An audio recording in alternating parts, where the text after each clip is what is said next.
Agnipath scheme को लेकर तमाम तरह के सवाल उठाए जा रहे हैं।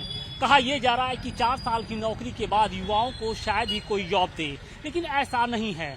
ऐसा इसलिए नहीं है क्योंकि बीएचयू जैसे तमाम जो बड़े संस्थान हैं अपने यहाँ जो आंतरिक सुरक्षा की जो जिम्मेदारी होती है वो सेना के पूर्व जवानों को ही देते हैं। बीएचयू में लगभग 1000 से अधिक जो सेना के पूर्व जवान हैं उन्हें प्रोक्टोरियल बोर्ड ने बाकायदे हायर कर रखा है और इन्हें तमाम तरह की सुविधाएं दी जाती हैं।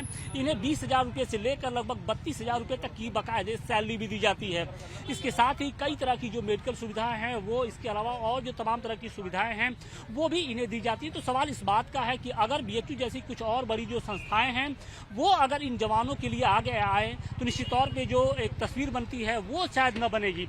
हमारे साथ यहाँ के जो सिक्योरिटी इंचार्ज हैं जैदी साहब, वो सिक्योरिटी ऑफिसर है जैदी साहब, वो भी हमारे साथ मौजूद हैं। सर ये बताइए कि क्या स्टेटस है यहाँ पे एक्स सर्विसमैन को? बहुत अच्छा है, बहुत अच्छा है। यहाँ पे ex serviceman approximately 1000 to 1100 job करते हैं और वो उनकी लाइफ अच्छी है और यहाँ पे बहुत कंफर्टेबली ड्यूटी करते हैं, कंफर्टेबली रहते हैं। हमने उनका रहने का व्यवस्था अच्छा है, खाने का मेस है और सारी सुविधाएं हैं, लाइट पानी का, और सैलरी भी अच्छी है। गार्ड को अप्रोक्सीमेटली 25,000 और सुपरवाइजर को अप्रोक्सीमेटली 35,000 टोटल सैलरी पड़ती है। वो सब टोटल एक्स सर्विसमैन है और मैं सिक्योरिटी अफसर हूँ, मैं भी एक्स सर्विसमैन हूँ, लेकिन मैं गवर्नमेंट ऑफिसर हूँ, मैं भी एक्स सर्विसमैन हूँ। कई एक्स सर्विसमैन सिक्योरिटी जो प्रोक्टोरियल बोर्ड है उसमें क्या जो एक्स सर्विसमैन है उनको प्रायोरिटी दी जाती है? 100% not purity, it is compulsion कि एक्स सर्विसमैन ही लिए जाते हैं। हाँ, यस। और साउथ के अगर उसके बरकछा की बात करें तो क्या वहाँ भी कुछ इसी तरह की वहाँ पूरे एक्स सर्विसमैन, ट्रामा हॉस्पिटल, बरकच्छा और बीएचयू, आईआईटी, उसमें जितनी भी सिक्योरिटी है सिर्फ और सिर्फ एक्स सर्विसमैन। तो अग्निपथ को लेकर तमाम तरह की बातें कही जा रही है कि अगर अग्निपथ से जो बच्चे निकलेंगे जो 4 साल के बाद शायद उन्हें जॉब न मिले, कहीं किसी दफ्तर के बाहर या फिर किसी पार्टी कार्यालय के बाहर वो गार्ड की नौकरी करे, तो क्या सिर्फ ऐसी बात है या वाकई बीएचयू जैसी कुछ और संस्थाएं आगे आए तो जो तस्वीर है वो बदल सकती है? गार्ड की नौकरी भी अगर वो डायरेक्टर जनरल ऑफ रीसेटलमेंट, जो एक आर्मी का निदेशालय है जो एक्स सर्विसमैन की वेलफेयर रिटायर होने के बाद देखता है, अगर उसकी गाइडलाइन फॉलो की जाए तो गार्ड की नौकरी भी बुरी नहीं है और बाकी तमाम तरह के जॉब भी उनकी इंस्ट्रक्शन के अनुरूप अगर दिए जाएं तो बहुत अच्छा है। संस्थाएं अगर आगे आएंगी तो कंजप्शन हो जाएगा। लगता है कि बीएचयू जैसी कुछ और संस्थाएं हैं तो कंजप्शन हो जाएगा। अगर आपको और क्या क्या बेहतर सुविधाएं हो सकती हैं अगर सरकार दे उसमें? तो बेहतर यही है कि जो डायरेक्टर जनरल ऑफ रीसेटलमेंट पे स्ट्रक्चर और फैसिलिटी सेट करता है एक्स सर्विसमैन के लिए, अगर उसको फॉलो किया जाए तो एवरीथिंग इज गुड। बट उनको यही बाध्य किया जाए कि वो डीजीआर से जो एक्स सर्विसमैन के लिए रूल रेगुलेशन बनाए जाते हैं पे, सैलरी और फैसिलिटी के, उनको फॉलो करें, तो वही बेहतर रहेगा। वो इनफ करते हैं। आपको लगता है कि तमाम तरह की जो भ्रांतियां हैं वो फैलाई जा रही है क्या 4 साल के जो ये अग्निपथ स्कीम है? हाँ, भ्रांतियां भी हैं क्योंकि लोगों को नॉलेज नहीं है। नॉलेज की वजह से आपको लग रहा है भ्रांतियां? तो ये बीएचयू के जो सुरक्षा कर्मी हैं ये उनकी बात है और इनमें से तमाम जो ऐसे लोग हैं वो सेना के रिटायर्ड जवान ही हैं और उन्हीं के हवाले जो बीएचयू की आंतरिक जो सुरक्षा होती है वो उन्हीं के हवाले होती है। तो सवाल इसी बात का है कि अगर बीएचयू जैसी कुछ और बड़ी संस्थाएं अगर आगे आती हैं, जो सेना के जवान हैं उनके लिए दरवाजे खोलती है तो कहीं ना कहीं जो उनका भविष्य है वो और बेहतर हो सकता है। काशीनाथ सिंह। काशीनाथ जी, बताइए कितने सालों से आप बीएचयू में जॉब कर रहे हैं? 9 सालों के सर। 9 साल। तो सेना में 9 साल पहले सेना से रिटायर्ड हुए और उसके बाद आपको 22 साल सेना में किया। 22 साल सेना में। आपको लगता है कि बीएचयू जैसी अगर और संस्थाएं जहां पर सिर्फ सेना के जवानों को ही प्रोक्टोरियल बोर्ड में लिया जाता है तो कुछ बेहतर तस्वीर हो सकती है? हो सकती है, बेहतर हो सकता है, लेकिन ऐसा है नहीं अभी तक।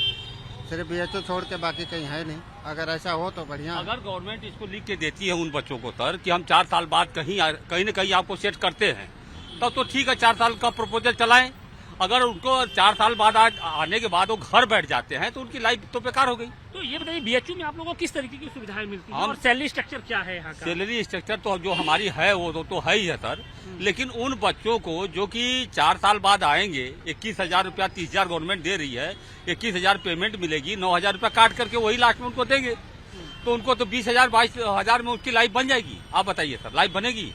तो मैं ये कहता हूँ कि अगर आने के बाद उनको कहीं नौकरी मिल जाती है, कहीं उन बच्चों को सेट कर दिया जाता है तब तो बेहतर है।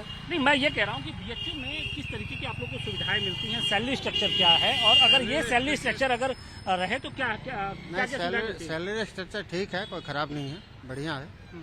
हायर है तो कोई ख़राब भी नहीं है। और किस तरीके की सुविधाएं मिलती हैं यहाँ पर आप लोगों को? यहाँ खाना मैच चलता है हमारा तो कटिंग देते हैं हम, और रहने की सुविधा है। कुल मिला के यहाँ ठीक है, ऐसी दिक्कत नहीं है। बीएचयू कैंपस में, बीएचयू प्रेक्टिकल बोर्ड में जवानों को रहने के लिए, खाने के लिए मेस है और सब सुविधाएं हैं, ऐसी कोई यहाँ पे दिक्कत नहीं है। पेमेंट सैलरी भी ठीक दे रहे हैं लोग।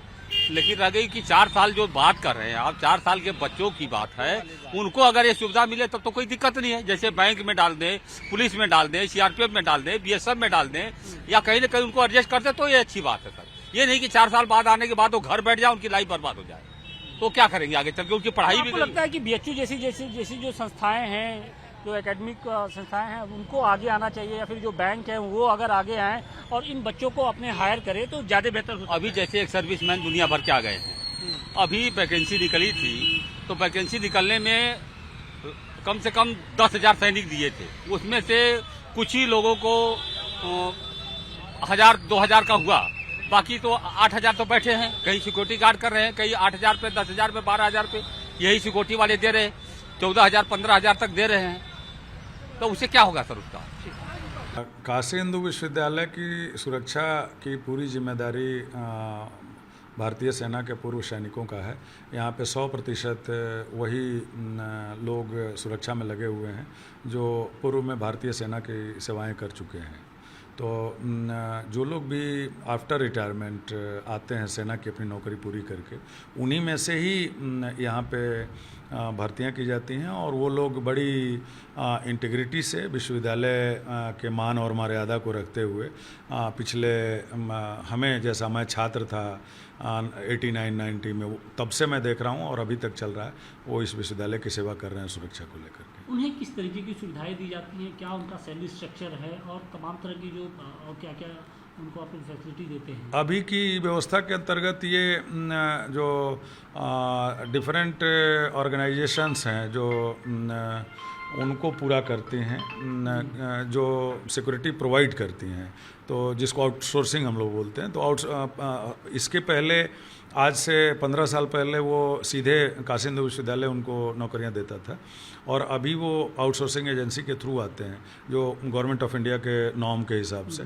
तो उनको एक जवान है, वो सैलरी उसको लगभग अभी 23-24 हज़ार के आसपास पर मंथ मिलता है, और उसमें सुपरवाइजर हैं जो ऑफिसर रैंक के लोग हैं, उनका 30,000 के आसपास है सैलरी उनका।